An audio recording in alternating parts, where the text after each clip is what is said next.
Some kids are expelled, some kids are in the foster program. Kids that have their belongings in a paper bag, that go from house to house. There are a few who are just angry and they don't want to talk to me or anyone else. They take a little more time, a little more understanding, and those are the kids that we try to reach. Just 10 minutes ago, a kid who's been in foster care for 11 years told me that 90% of the time the adults who want him to trust them turn out not to be trustworthy.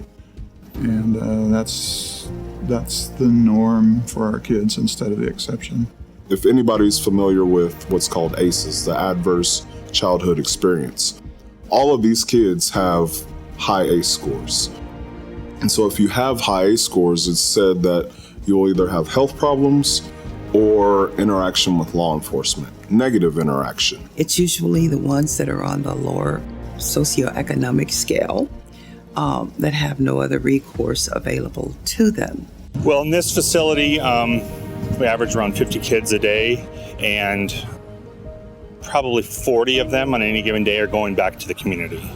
So, and almost 100% of these kids have school issues, either attendance, behavior, or just have not engaged in school. So there's a nonstop need for this. Hundreds of kids get expelled from school.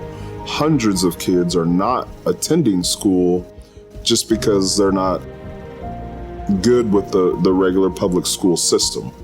We want to help these kids get through high school because that's a milestone, and if they can get there.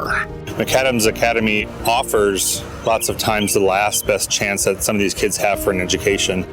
That's one step further along the way, and if they don't get there, then there's a whole variety of issues. Milestones are not going to hit, successes are not going to achieve, and likely we're going to be funding them in another system. Well, when you follow that path, a large number of Black and brown kids are the ones that end up in the penal system. So we were, in a sense, providing that school to prison pipeline by expelling.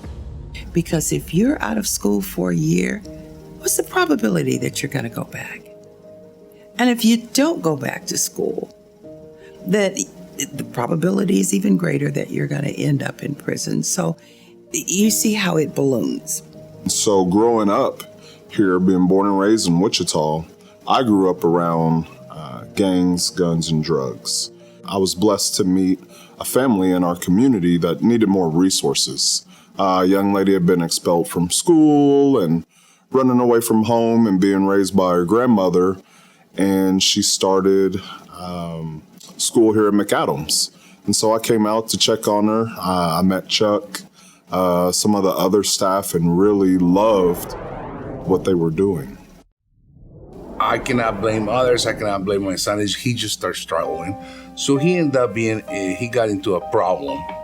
Made a comment, he got into a problem. So he ended up being on the U.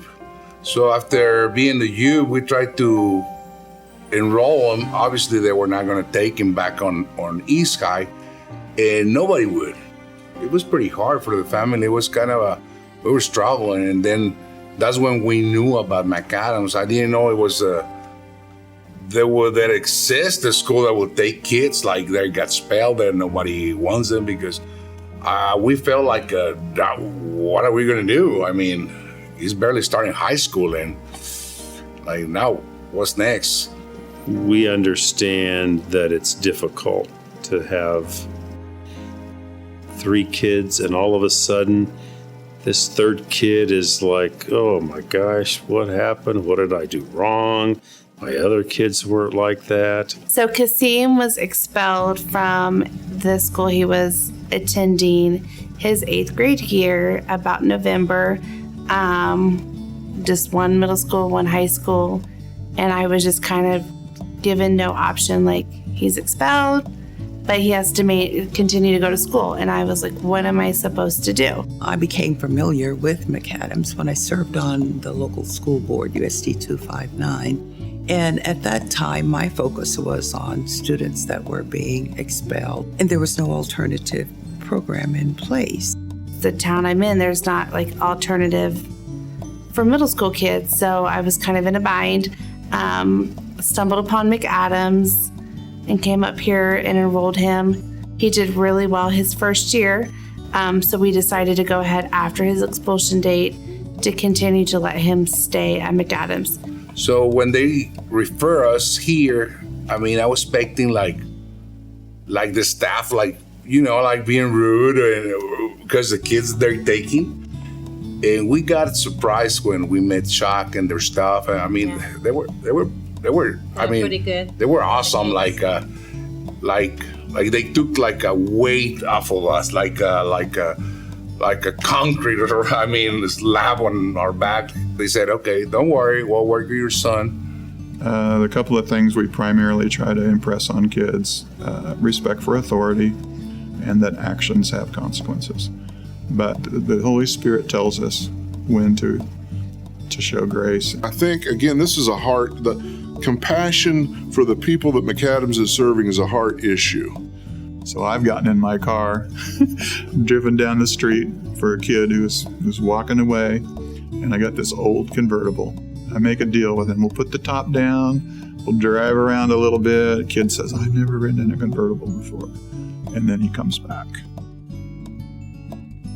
Some of the society likes to react with, you deserve what you get. You've written the check, now you got to pay for it, consequences, whatever. All that's not invalid, but there has to be a way to push beyond pointing fingers and getting right to the needs that need to be met. So at times, there will be an incident.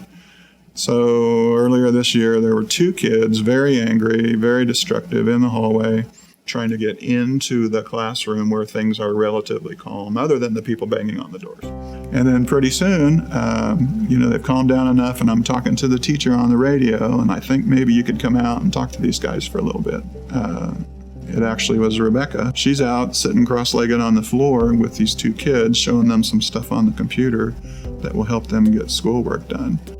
And once again, I just love Rebecca because she's able to get down on the floor with the kids. She didn't have to be in this school. She's good at it, and she wants to be here, and she's got the gifts to make her effective here. And it's a picture of Christ. Our ratio is lower than public schools. We try to keep a 1-to-5 ratio. He's very smart. However, he struggles in a traditional school setting. So having smaller class sizes, less people to interact with throughout the day was really beneficial for him. That ratio is important because the higher the ratio, the less time you have to get to know these kids.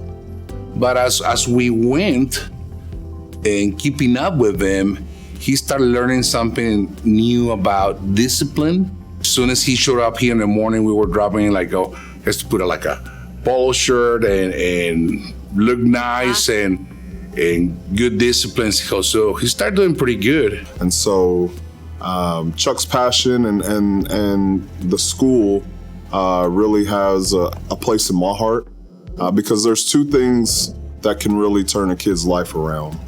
1 is education, and 2 is employment. And so those are the goals for my juvenile intervention unit as well as a board member for McAdams Academy. He went to Westside, right? And he was doing good there till the pandemic started. When that school, the online school, started kicking in, he started at home. He was frustrated. I mean, he was so frustrated. He wanted to come and finish his senior year here. He was behind.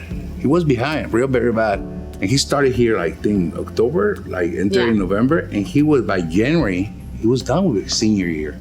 He graduated and he kicked the discipline kick that he had 2 years ago here, that even he switched his friends. He switched the people around him. Even he enrolled in the Marines, and he's still waiting to be called. He trains twice a week with them. I mean, what I talk to Chuck about this, we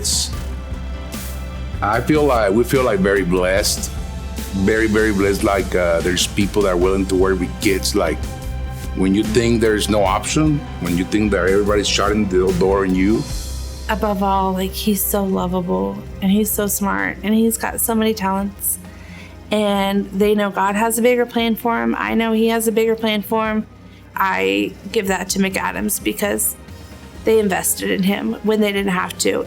I know from personal experience the difference that education can make in your life. And because I know that, it's very easy for me to see education as the equalizer. And if you see education as the equalizer, then you understand the need to make sure we're educating all students. The worst thing you can do to a kid, I would recommend to other families to never give up on him or her.